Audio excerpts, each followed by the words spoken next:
Please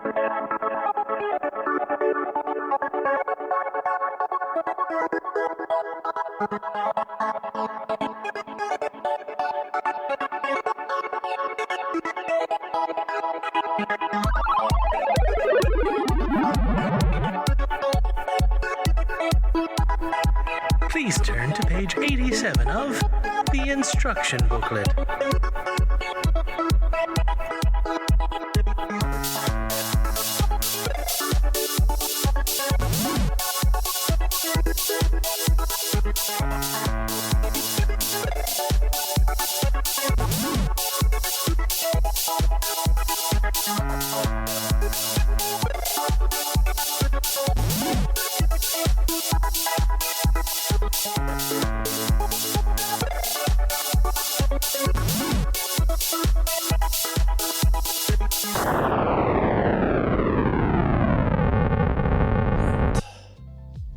Ready to get started? Absolutely. All right. And welcome to the third episode of the Instruction Booklet. I am the electronic machine known as your host, Jeremy, and I'm joined by a man who believes that hot honey on pepperoni pizza should be criminalized, and that is my co-host, Michael. What's up, Michael? It should be criminalized because of how good it is. That's the important detail. I mean, like, that is crack. I don't know if you guys have ever tried it, but must-have experience if you eat animal products. By all means, if you haven't tried it yet, please do. It's really good, I swear. I think we first encountered it with picking up a frozen pizza at Aldi. They had like a pepperoni with like the pretzel crust, and it said hot honey, so it was like supposedly it baked into it. I couldn't really taste the hot honey. Interesting. But then California Pizza Kitchen put out a pizza that has a croissant crush, and it comes with a packet of hot honey, and that was the bomb. That's the way to do it. You got to drizzle it over the top, so it's in more concentrated bursts rather than, homogeneously sort of just dispersed throughout the entire thing. Yeah, that's fair. So, but I digress. Yeah. So, what you been up to lately, Michael? What you been watching, reading, playing? I've been playing Street Fighter. Yeah. But I've also been trying to spend more of my time this summer playing tabletop RPGs. Okay. So not video games, but a different kind of game. Mm-hmm. I've got a D&D group that's starting up again, and I've been playing a couple of sessions of this other tabletop RPG called Troika that I've been really enjoying. Very rules light stuff. And watching a lot of Dimension 20. In the same sort of vein. Our dark lord, known as our editor, also watches a lot of Dimension 20. Oh, nice. It's so good. Yeah. I never really got much into the watching other people play D&D. Sure. It's a super production. It's a whole production, right? So it's definitely not like a normal game of D&D. It's very much played up with the expectation that somebody's going to be watching it for entertainment. So that's fair. But I find it a lot of fun. Yeah. Sweet. Yeah, well, I've been playing Street Fighter as well. I just got into playing Street Fighter. I bought it the day it came out, played it for 4 hours, and then went back to the gaping hole known as Legend of Zelda Tears of the Kingdom. Yeah. So that ate like 2 months of my time, and then been reading just mostly my comics and stuff. There's a lot of interesting stuff going on in comics right now, and then I've been watching The Bear season 2 came out, so I've heard that's good. We've just been ingesting that, and of course, like I finished the 3rd season of Ted Lasso, which was really good. Nice. So nice. It's been fun. Yeah. I've been reading A Clinical Introduction to Lacanian Psychoanalysis by Bruce Fink. Not sure that's anyone's tempo in the listener base here, but if you've ever been interested in Lacanian psychoanalysis, it is a eminently readable introduction. So, all right, I will take your word on that. So. Well, all right. I guess we'll get into the episode. People don't want to hear us talking about some kind of psycho thing. Yeah. So psycho power, M. Bison. Yeah, M. Bison. Too much Street Fighter. So today we're talking about the 70s, and not like the music or the culture. We're talking about arcades and the home console market and how all of this kind of weird thing came about and eventually morphed into what we know like as the home console market in the early days. So it's we're gonna kind of go, this will be broken into like 3 sections. So we're gonna talk a little bit about like how arcades kind of started, and then how the arcades kind of morphed into the early days of consoles with like the Magnavox Odyssey and like a bunch of other stuff. And this is going to kind of morph into what and how Atari became this freaking huge juggernaut in like the 70s. It's insane to me, like Michael, like just thinking about like how Atari was really big then, and now we just kind of know them as like just a random developer. Yeah. It is interesting how that development happens. But, you know, if viewers are interested in learning how that happens, then by all means, stay tuned. Oh, yeah. We're going to get deep into that. Yeah, we'll get there. So I guess the best thing to start off with is arcades. So, you know, before they were like huge and become the things that we used to love and know, because Lord help me, I can't find an arcade to save my life these days. They were completely different. They were originally called, they were just games of skill, which were super popular at like amusement parks and midway attractions. And they would eventually evolve into the coin operated machines that would provide business. And, you know, that would also include like pinball machines. But these, eventually these things called EM games would come onto the scene, called electromechanical games. And they were clearly demonstrating themselves as games of skill to avoid the stigma of pinball machines, because apparently in the 1960s and the early 1970s, they were trying to ban pinball machines in arcades. Like, how strange is that? Yeah, that's interesting. Do you know why that is exactly? Because the perception changed. People stopped seeing them as games of skill and started thinking them as games of luck. And so they would equate that to gambling. Oh, interesting. And you can't have kids gambling. No, you know, unless you're Activision Blizzard. You know, those rebellious youth, they love to gamble. Yeah. But interesting enough, during the same time period in Japan in the 1960s and 70s, EM games were like huge. They were like hitting this like huge stride. You know, arcades during this time were dominated by like jukeboxes, and eventually EM games would come along and they would generate much more earnings than the jukeboxes would. So it's kind of weird to think about arcades and pinball machines competing with jukeboxes. Interesting. Nowadays, if I find like a arcade, like a Dave and Buster's, I'm like drowned it out by like a 90s playlist that's just like going hard. Right. And I typically associate jukeboxes with like, you know, old school bars and diners more than arcades. And then like, you know, in 1965, the Nakamura Manufacturing Company out of Japan, which would later be known for a company by the name of Namco, which we know very well, would create a game called Periscope, which was a submarine simulator. And I promise that was in here before the news. Nice. And it was also a light gun shooter. And then a few years later, a company that will eventually come to love and know, Sega, would release its own version of Periscope in the States. And that was, Periscope was very much like the like prototype like of like arcade games. This is how like you know, people like Bowen Bushnell and stuff like that would see stuff like this and kind of like get some inspiration. Speaking of Bushnell, in the late 60s, you know, he, as we mentioned in our first episode, he worked part-time in arcades and became familiar with the stuff. And he was also heavily involved with a fun little game that we talked about called Space War. Because, you know, during this period, Space War was being developed, and the group that developed it migrated across the country to another school. And they took Space War's source code to run on another mainframe machine at those schools. So, you know, this would inspire 2 different groups who would attempt to create coin-operated machines. Yeah. And listeners who have been with us on previous episodes may remember that Space War is considered by many to be the first real video game. In Mark J.P. Wolf and Bernard Perrin's 2003 book, The Video Game Theory Reader, which is one of the first collections of sort of academic work on video games, kind of from a scholarly perspective.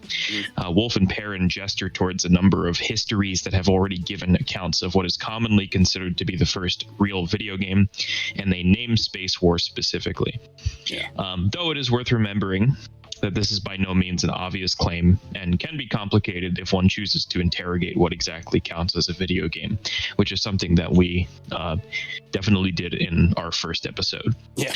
And also, a lot of work has been done over the past 2 decades, such that, it's important to remember that this book is from 2003. Nevertheless, Space War has a very important moment in the development of the industry. Right. Yeah. And, and then in 69, Bushwell was, invited by a colleague to see Space War running on Stanford University computers. And he decided that he wanted to try and recreate it on a smaller computer called a Data Generanova and connected it to a coin operation terminal. And then him and his fellow employee, Ted Dabney, under a company name, Syzygy, I think that is a word. Syzygy? Yeah. They worked with Nutting Associates to create Computer Space, which was the first commercial arcade game, and it sold 1,300 units. And while it's not a large hit, it provided like a huge leaping on point for people to say like, hey, we can put computer games and coins together and we can make some money. Yeah. Clearly it was a good idea, because what's funny is actually shortly after Computer Space in 1971, there was another like heavily inspired Space War style game called Galaxy Game. It was on the campus of Stanford University. And it was actually, I think, possibly the first arcade game to require multiple cabinets to play.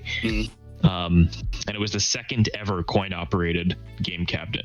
And played very similarly to Computer Space and Space War, right? Very simple. You've got a pixelated spaceship and you fly around and you blast the other person. It's so funny. These early game names are just like so simplistic. Like, right. Tennis for two, and then you've got Space War ! And Computer Space. Right. If anything, Space War, I think the exclamation point makes it more interesting than the other ones. If it was just Space War period, it would just be like Space War. Yeah. Or if it had a question mark at the end of it, like Space War? Yeah. Space War? Yeah. They all have names like, rocket ship. Yeah, or the one that I played on the Apple II was a Moonlander. Oh, yeah. I think this is a very simplistic game. I just push buttons. And then there was our school had a computer lab, and it just had nothing but Apple IIs when I was like in 2nd or 3rd grade. And I remember there being Moonlander and Lights Out. So nice. Anyway, at this point, like, the arcade has exploded. These coin operated machines are starting to crop up, and people are, they're making a lot of money around us. But with a little bit of a rewind, in 1966, while working at Sanderson Associates, Ralph Baer came up with an idea for an entertainment device that could be hooked to televisions. And he presented to Sanders, and to get approval, he, along with William Harrison and William Rush, would create something known as the Brown Box. It was a prototype of a home video console that could play a simple version of table tennis. The three would go on to patent the idea, and Sanders sold a license to Magnavox to commercialize it.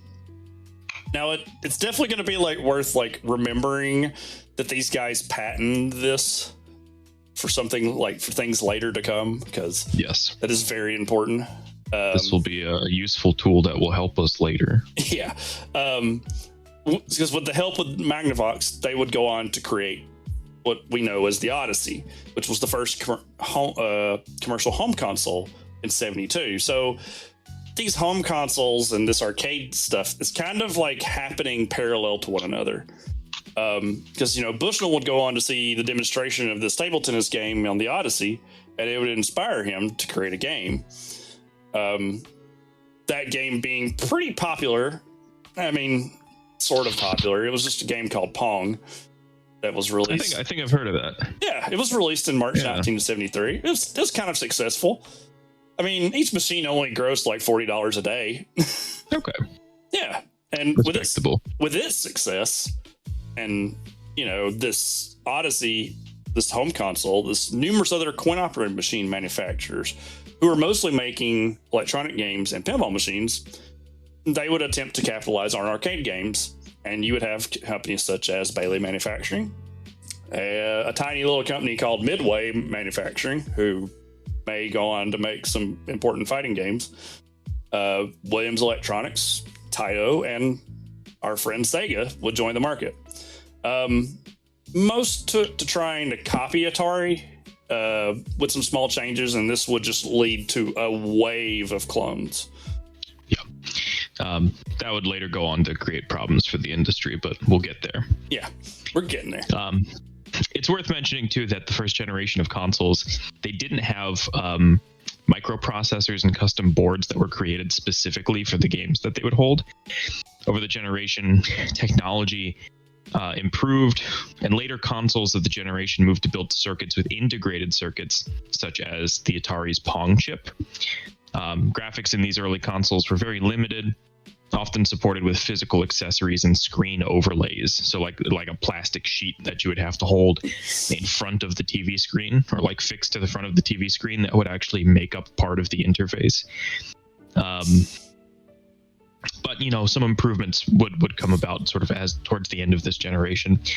The Odyssey itself could only display 3 square dots in black and white.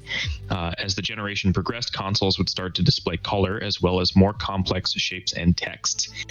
Audio capabilities were slow to improve over the generation, starting with the Odyssey, which actually had no audio, and then later moving on to consoles which had buzzers and could produce a small range of beeps and buzzes.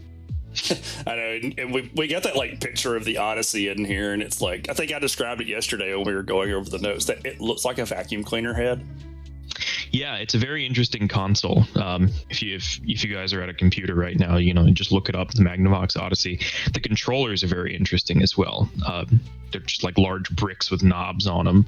Yeah, it makes me think of something kind of hilarious. Was like when you were talking about the putting screen overlays. You know how could you imagine someone getting mad and just walking up to the screen, just ripping the overlay off? Yeah, I'm sure that must have happened. Somebody just runs up to the screen like, I'm tired of playing this game, just rips it and throws it across the room. Yeah. So. It's funny. I mean, that's the kind of thing that I would expect to see in a McDonald's Happy Meal nowadays, It also weird, cheap plastic thing. It makes me think of when you go to Target or something and you see these little tiny, they're game consoles that you just plug into the TV and they've got 30 games on them. And we've kind of looped back around to that. I remember thinking, dude, when I was a kid, so this I'm gonna date myself in terms of my age. The first real console that I had growing up was the Nintendo 64. Okay.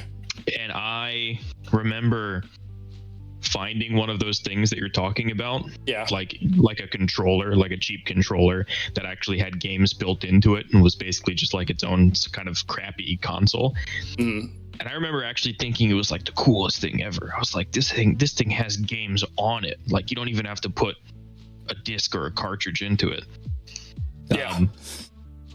But that's how these old consoles used to be, right? It's you would buy them and it would just have the games on it. Mm-hmm.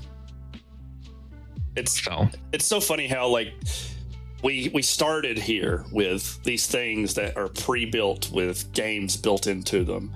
Then we moved to cartridges and discs, and now we've kind of almost reached back around to that point, because now you just buy a console and you just download games. Right. We're back into the era of consoles without disc drives or cartridge slots. It's interesting. Yeah. So this kind of leads us into our second part, where we actually just talk about the Odyssey, and there's these other consoles. So, the Odyssey was originally designed, as we said, by Ralph H. Baer at Sanderson Associates, and Magnavox actually completed the development and released it in the U.S. in September of 1972 and overseas the following year. And the console was white and black, brown box that connects to the TV with these two weird rectangular controllers. Looks like a vacuum cleaner head. And players would place the plastic overlays on the screen to add visual elements. And then 1 or 2 players for each game controlled their dots with the knobs and the buttons on the controllers. But the idea was conceived in 1966 and it took over 3 years for Bayer with Bill Harrison and Bill Rush to create 7 successful prototypes for the console. The 7th was known as the brown box, which I think there's still some photos online of what the original brown box looks like, and it's sort of close to the Odyssey design. They showed it to several manufacturers before Magnavox agreed to produce it in 1971. After releasing it through Magnavox, they sold 69,000 units in the first calendar year, with 350,000 by the time the console was discontinued in 1975. One of the 28 games made for the system was a ping pong game, as we mentioned earlier, and this would go on to inspire Pong. And it also really helped drive the sales of the Odyssey. I mean, can you this is like before Atari puts out, their console, your Magnavox, your sales pitch is literally just, hey, do you guys like playing Pong? Buy our Odyssey. Yeah. Nice. That's funny. Oh. Yeah, after the Odyssey, from around 1973 to 1977, the video game industry experienced its first major flourishing period, fueled in large part both by a growing interest in video games, as well as the simultaneously rapid development of technology in the home electronics industry. Looking at a 1975 Business Week article that compares the game market to the calculator market, video game historian Mark J.P. Wolf reminds us that the home video games appeared as a part of the larger home electronics industry and must be understood in that context. Video games were just one of many innovative products that emerged in the years following the appearance of large-scale integrated circuits and microprocessors, such as pocket calculators, digital watches, and later home computers. Sort of monumental invention at this time was in 1976. General Instrument released their AY3-8500 computer chip, which possessed all the circuitry needed to house a video game on a single chip and could be mass-produced in a cost-effective manner. The invention of this chip apparently led to what is called, quote-unquote, an onslaught of new systems in the market, with one 1977 article from the Chicago Tribune listing as many as 22 different consoles made by 14 different companies around the end of 1977. Wow. Which is crazy, considering that nowadays we have 3 companies making consoles, and it's once every, I don't know, 2 quarters of a decade. Not 2 quarters. We get one every at least. Most consoles are on now originally you'd think about consoles were on probably a 5 to 10 year cycle. I would argue that consoles are on a longer lifetime cycle now, just because of how close consoles are to computers. Yeah. I think you're gonna have a hard time selling me on a PlayStation 6. Yeah. Because I think the PS, it's how much better could it get? Right. But I'm sure people were saying the same thing in 2003. So there was always something that when I did some of my computer science classes where we would talk about how technology works in terms of optimization, and then once you reach the optimal point that it can't get any better, you stop going big and you start condensing. Yeah, that makes sense. Cell phones did that for a while, though. Cell phones have done something weird where they went small and now they've expanded again. And you can see that with TVs, because originally a 1080p TV when they first came out were these big bulky giant TVs, and now if you bought an HD TV, it's going to be super thin, very lightweight. So it's that's what I kind of think of as these early calculators, they were huge. They were mini computers in your hand. Yeah. So yeah, interesting. So yeah, the future of consoles may just be similarly powerful machines, but the Nintendo Switch and the Steam Deck doing the portable thing. Interesting. Around the same time that all of this is happening with like the boom in the video game industry, home computers kind of arrive on the scene with micro-instrumentation and telemetry systems Altair 8800 in 1975, and then the Apple I in 1976. And personal computers quickly became a popular alternative to dedicated game systems because they had comparatively powerful hardware, offering color graphics and sound capable of emulating the video games found in public arcades. And the arrival of home computers into the gaming industry also begat the first interactive fiction games because you had a keyboard and so you could type. Right. Like William Crowther and Don Wood's Colossal Cave Adventure in 1976, which was a narrative-heavy fantasy game inspired by J.R.R. Tolkien and Dungeons and Dragons, of which myself, I'm a big fan. Yeah. Colossal Cave Adventure is regarded as being possibly the first adventure computer game, taking place within a more narratively detailed and developed world delivered to the player through text, and tasking players with navigating the world and taking action through typing text commands like north, enter building, tie rope, or eat food. So it was important that you had a keyboard to play this game. I mean, I eat food a lot, so... I eat food a lot too, yeah. Yeah. I also go north, enter building, and occasionally tie rope. Yeah, I mean, just good things to know. Yep. And then text-based adventure games like Colossal Cave Adventure also kind of helped establish a new precedent for how video games could be used as a storytelling medium and would have a profound impact on even non-text-based games moving forward. Nice. And yeah, you're talking about like with home computers, there's something else that like we're eventually going to have to talk about because around the same time there was mainframe games, which were like because that's kind of how Space War was moved. Like, you know, these huge rooms that had these games and people would do almost like, if you can remember, like the newsletter server stuff, kind of where people would share files all the time.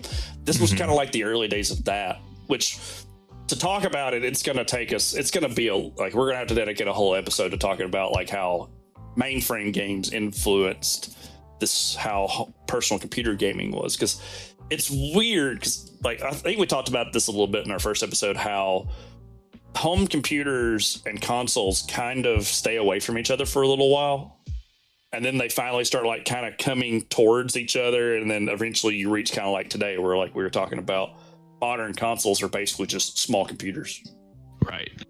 And it's kind of neat watching the two of them like influence each other throughout the years. Yeah. Now, like, computers will make some leap, and then the consoles will do something, and the computer's like, oh, well, we can just do that too.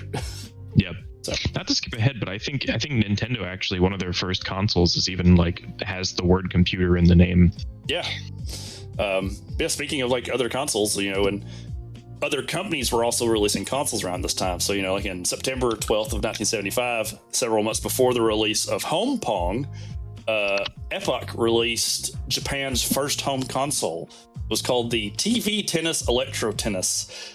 Its technology was licensed from Magnavox, and it contained a small ball and paddle style game that resembled Pong, but without an on-screen score display.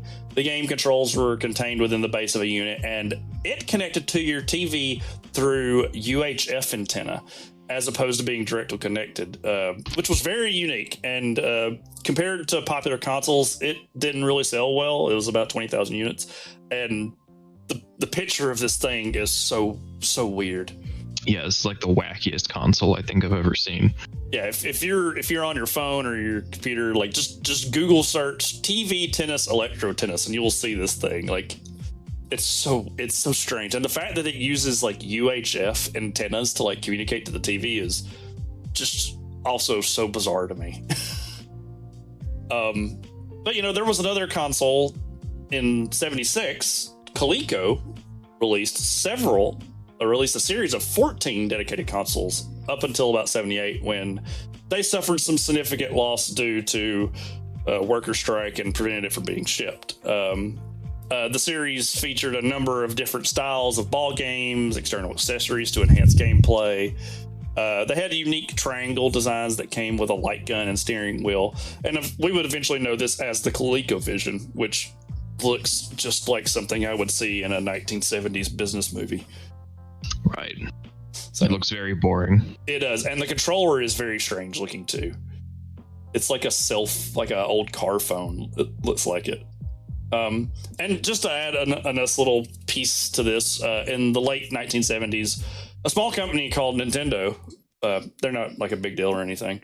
Yeah. They would release a series of 5 consoles in the Japanese market. The first of the series and the first console created by Nintendo was called the Color TV Game 6 and was released in 77 and contained 6 ball and paddle games.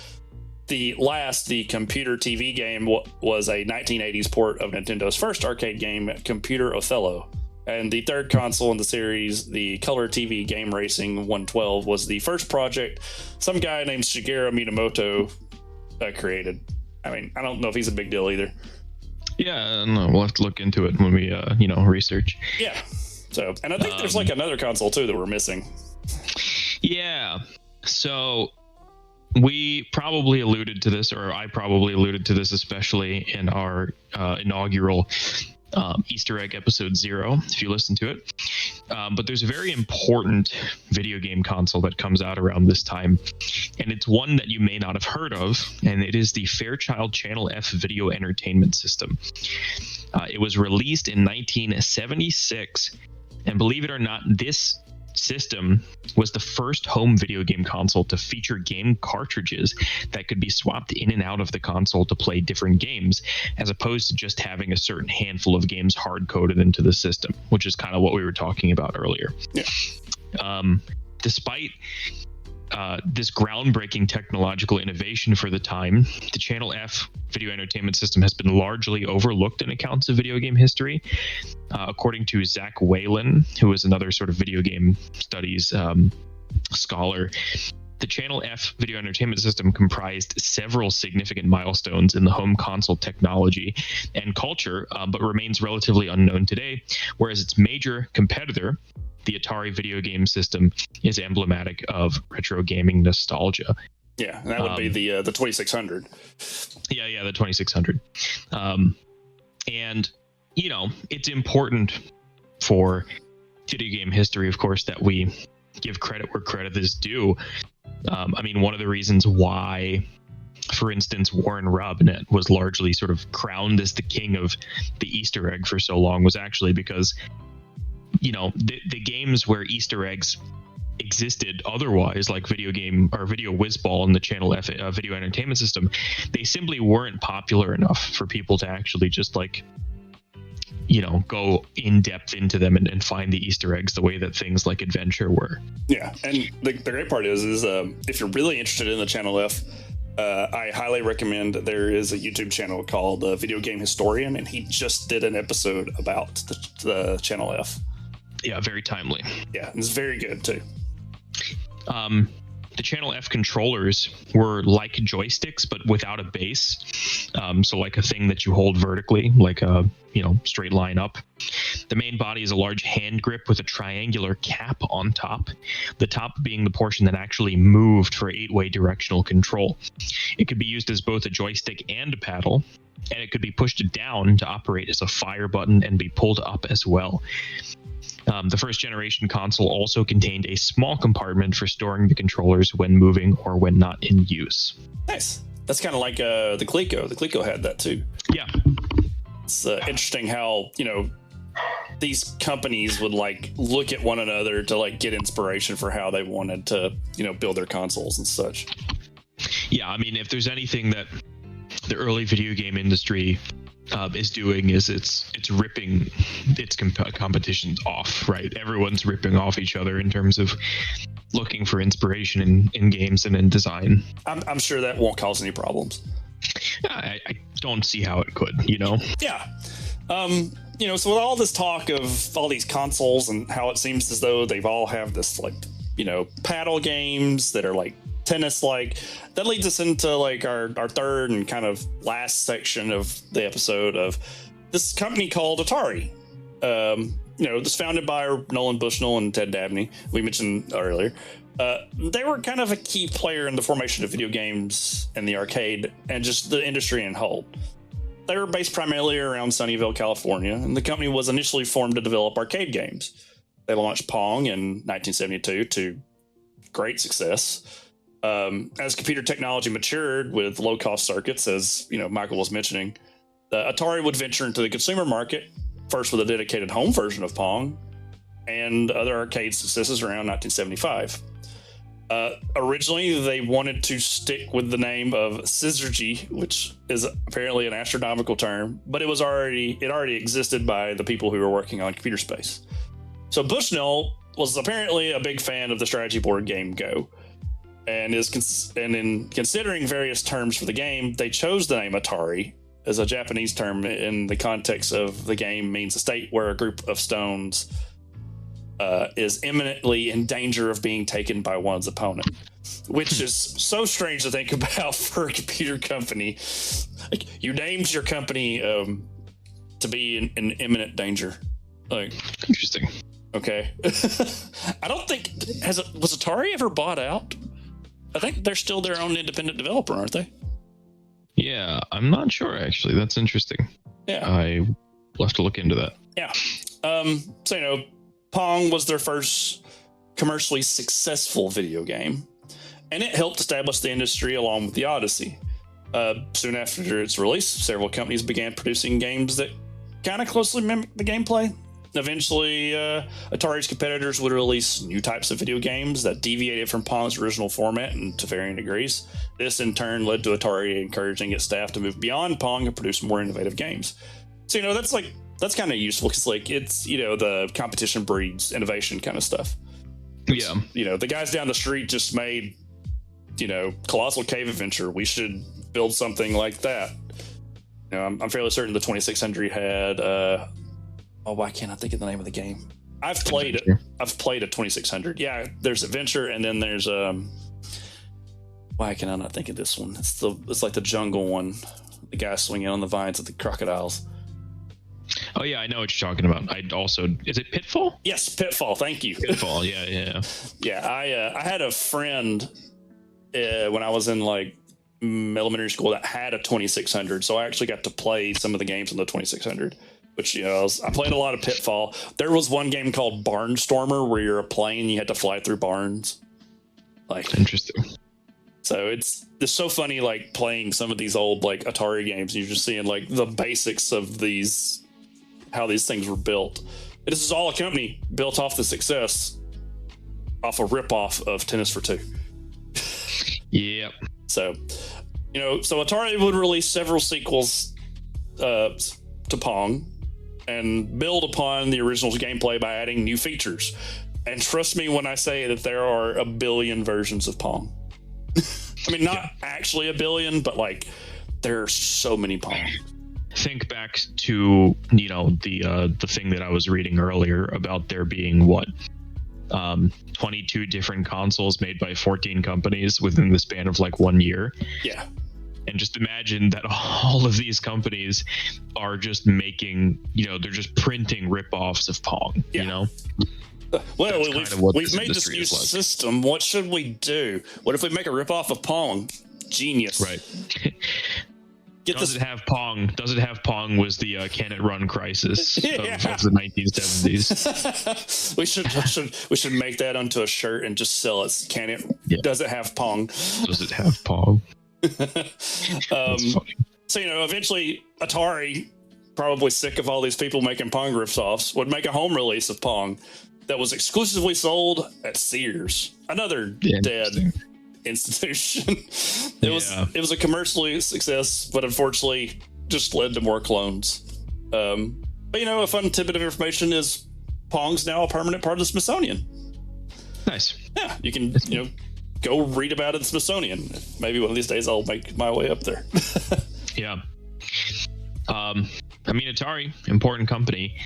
It would establish itself as a clear frontrunner of the industry by around 1977 with the release of the now iconic Atari VCS, which was later renamed the Atari 2600. Nice. Which is what we were mentioning earlier. Much like the often overlooked Fairchild Channel F video entertainment system, which I will always take an opportunity to mention if I can. The Atari video console system, no, not video console, the VCS. I'm not actually sure what that stands for. One sec. Yeah. Atari VCS. I used to know it, and I actually just forgot because brains do things sometimes. That they do. Never mind, I'll find it out at some point. Yeah, we'll mention it in a later episode. Yeah. Stay tuned. It also featured interchangeable game cartridges that would allow consumers to play a wide variety of games on the console. So this was kind of Atari looking at what Fairchild was doing and saying, we're going to kind of one-up you. And in many ways they did. The Atari VCS, for many reasons, was more successful historically than the Fairchild Channel F video entertainment system was. Atari was just simple. I mean, they were pushing out more cartridges. They were pushing out cheaper cartridges. I know there were complaints about, like the Fairchild, the cartridges were just not coming out as frequently enough, and they were way more expensive than the Atari counterparts. I think based on the video game historian video that I was watching, there was only 6 Fairchild cartridges that were developed, and I don't think all 6 of them were released. Yeah. So that definitely hurt them. It was a console sold on, empty promises. Yeah. Even if it did pioneer the technology. Yeah. Lofty dreams that were eventually kind of squandered. Yeah. But the Atari VCS is a console that I think really needs to be contextualized a little bit better in terms of what is happening to the video game industry, like as a whole at this time, around like 1976.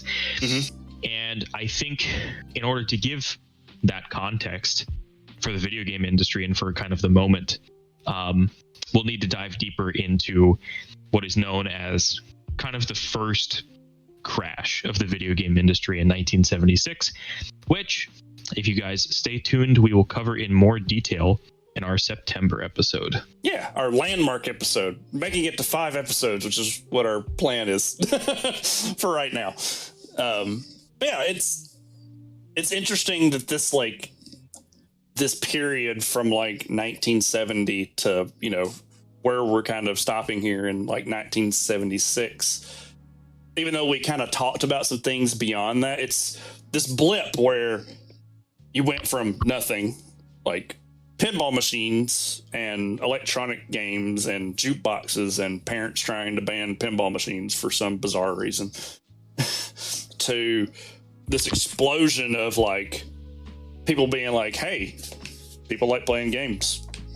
If we stick a coin slot on this thing and stick it in a arcade somewhere, we can make some money. To, some guys sitting down going, we can also put this in people's homes. So it's very like, it's interesting to watch like this quick, rapid succession of like things in such a short period of time, which is nothing compared to what's going to happen. Yeah. There are some rough roads ahead for the video game industry. Right. And then, even talking about like how rapidly things can, come out, like, you look how fast like things develop nowadays. We go from like maybe just probably 5-6 years ago, people like slowly starting to begin VR. And now it's just like, I could go to Target and pick up a $300 like Quest. Yeah. And play Beat Saber. It's definitely getting there. Yeah. I think 300 is still probably a steep investment for some people, especially considering for around the same price, you can get an Xbox Series S, I think, right? Like the digital one. It's like 300, 400. Or Nintendo Switch. That's true. So yeah. Atari VCS, by the way, video computer system. It was actually so obvious that I just forgot. I think I started saying something along that line, and I tricked myself into thinking that I didn't know what this meant. Yeah. So I guess any closing thoughts from you, Michael, about this this period of time in the late 60s, early 70s? Yeah, I think it's such an interesting moment in the history of the video game industry, because this is kind of the first decade where the video game industry as such, like as a recognizable entity, really becomes a thing. Previous decades, the 60s, of course, had things like Space War, and you had like some theorization about the potential for video games. But it's really like the 70s where, you know, the modern conception of you buy a thing that you plug into your TV and it allows you to play games. That's when this becomes a thing. Yeah. And what's so interesting for me is that there's so much like heterogeneity in this era of video games. I mean, I think there's a very weird way in which the contemporary video game industry has been homogenized, which is not necessarily a bad thing. You could say it's just we figured out what works best. Right. But if you hold up an Xbox controller to a PlayStation controller to, I don't know, like, you know, a Nintendo Switch Pro controller, they look the same to me. Yeah. Oh, yeah. Obviously, they feel different. You know, the contours, the way the things grip your hands, the placement of the joysticks. Obviously, they're different, but they're so much more similar to each other than, you know, the Magnavox Odyssey controller compared to the Fairchild Channel F video entertainment system controller compared to the Atari 2600 controller. I mean, this was like the Wild West for people trying to figure out what the video game industry was.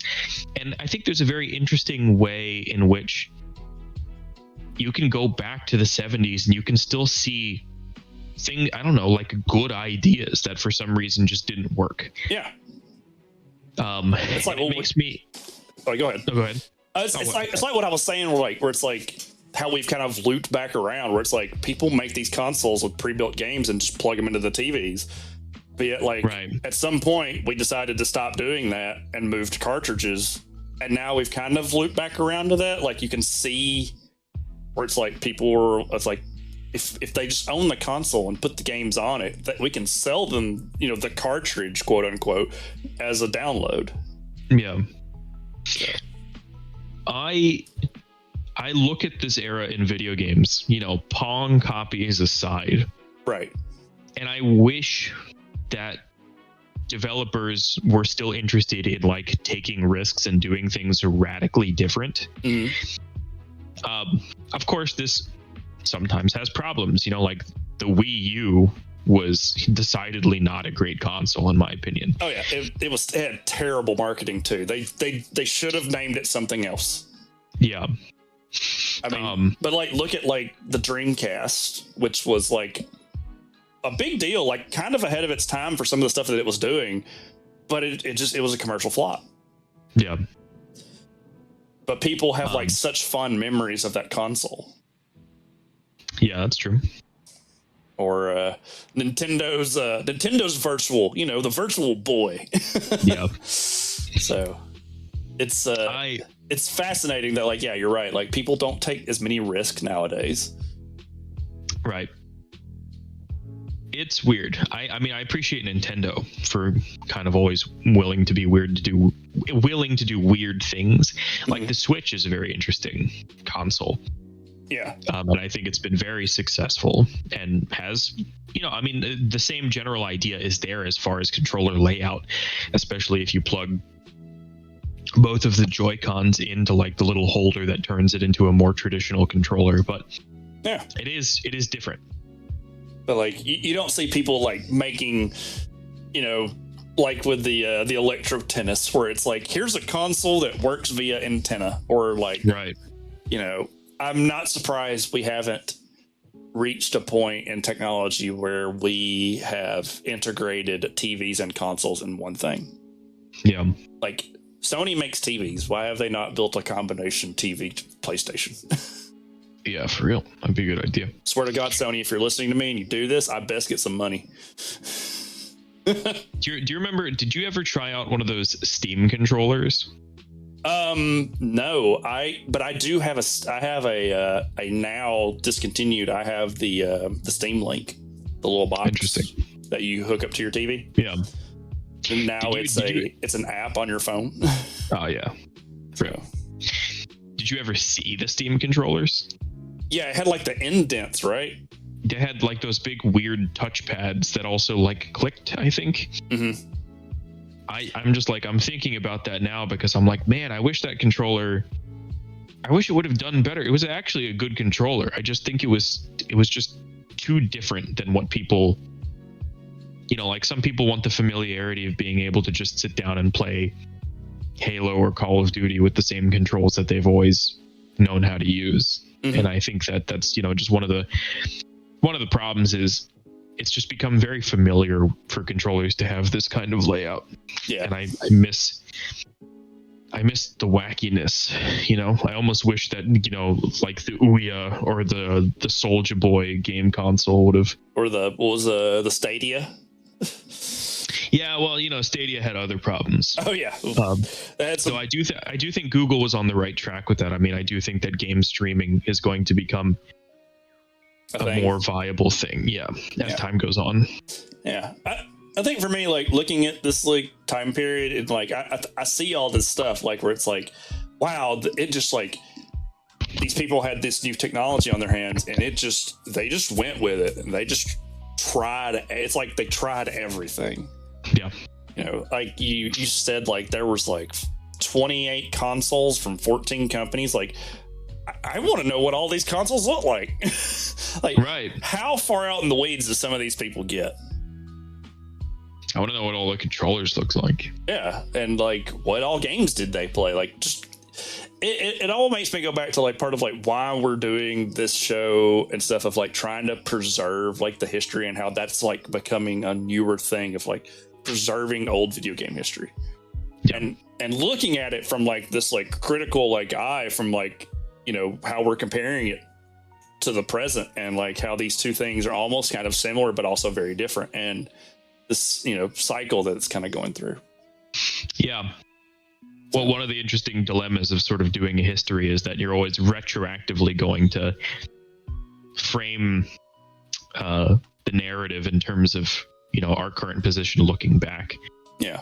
So it's inevitable that, we draw comparisons to where the video game industry kind of ended up today. Yep. But it's still, it's super cool to look at the potential in some of these things. I mean, I think it's either Zach Whalen, who I mentioned earlier, or somebody else even has like makes a comment about how, the Atari sort of like joystick becomes almost I don't know, it's like iconic for early video game history. You look at the joystick, right? Yeah. And somebody makes a comment about how, if the Fairchild Channel F video entertainment system had exploded instead of the Atari 2600, maybe we'd be looking at websites with like pixelated, Fairchild controllers instead of Atari controllers as like the iconic early video game history controller. That's true. It's an interesting thing to consider. I like the potential in sort of history's dead ends to see where, things could have gone had things played out slightly differently. Right. Cool. All right. Well, I think that about wraps us up for this episode. As Michael mentioned, be sure to tune in to September's episode where we talk about the first video game crash and maybe some of the things that we were alluding to that caused this thing. But next month, we have episode 4, which we don't know what we're going to do yet. We're between a few things. We've kicked around a few ideas. You'll know as soon as we know, which is actually not true, because we'll know and then record the episode, and then you'll know. So yeah, I like the idea that we sit down to record the episode, and up until the moment that one of us settles on something, we don't. We don't have an idea. Yeah. So I guess we'll do our plugs, and then we'll wrap it up. So Michael, where can the folks find you? I'm on Twitter. And I always have to recheck my Twitter because, to be honest, I barely log into this thing, but it's at mackerel prawns. It sounds like the aquatic animals of the same name. Instagram also the same, except with a underscore between the words. Okay. Yeah. And I've been Jeremy. You can find me on twitch.tv/backwardshero when I actually decide I want to stream. I also have an art account on Instagram and Facebook called Press Art F4. I was doing a month of kaiju, but I fell behind a little bit, even though I created a pump, but I'm going to try and jam it all in for the month ends. You can also find me on the Cage of Greatness podcast, which is also currently on hiatus because it's summertime and we needed a break and other things. But go back and listen to previous episodes. Go back and listen to previous episodes of the Instruction Booklet. We really appreciate you guys just like tuning in and listening to us ramble about video games. You can find us on the Instruction Booklet on Facebook. We're instruction_BK for Twitter. We also have a link tree. It's linktr.e/instruction booklet has all of our links. And we also have an email address, which is instructionbooklet87@gmail. Hey, you got a complaint about the show? Email us. If you like the show, email us. If you got a question, we may do a mailbag episode one day. Yeah, that'd be fun. I don't know. We'll see. And as always, we're really thankful to be on the AOSCH network. You can find the AOSCH Extra on SoundCloud, Apple Podcasts, Google Podcasts, Spotify. There's Twitter at AOSCH Podcast, and then there's AOSCH Extra on Twitter. There's also an Instagram, and there's all kinds of stuff. So again, thank y'all so much for listening to us. We appreciate it. Currently our milestone goal is to get to that episode 5 where we can tell you about the first video game crash and currently make you really wonder what we're going to do for next month because, we would like to know that too. Yep. And if you notice I sound different today, it's because I'm on my my headset. I'm actually on vacation for the summer and I don't have my normal setup with me. So, bear with me if my mic headset isn't the best quality. Yeah. So, or if you hear dog or cat noises in the background. Right. So yeah, again, thanks to everybody for listening. Also, thanks to our dark editor who edits the show and makes it sound great for us. But yeah, we'll catch you guys next month for episode 4, which is currently titled "We Honestly Don't Know." Awesome. So, see y'all. Thanks, guys.